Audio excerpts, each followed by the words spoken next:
പലഹാരത്തിരകളും അതിശയ പലവിധമല്ലേ, പലതായി കണ്ട കിനാവുകൾ പതിയെ മെല്ലെ മാനച്ചിറകേറി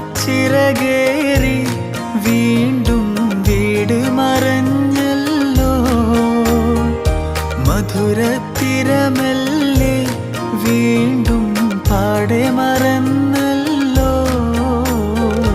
കണ്ടൂരാവിതളിൽ നിലാവൊരു സുന്ദരിയായി നിന്ന്, കേട്ടു വഴിയരികിൽ നിറഞ്ഞൊരു മൈലാഞ്ചി കഥകൾ, കാതിൽ കൊതിയെ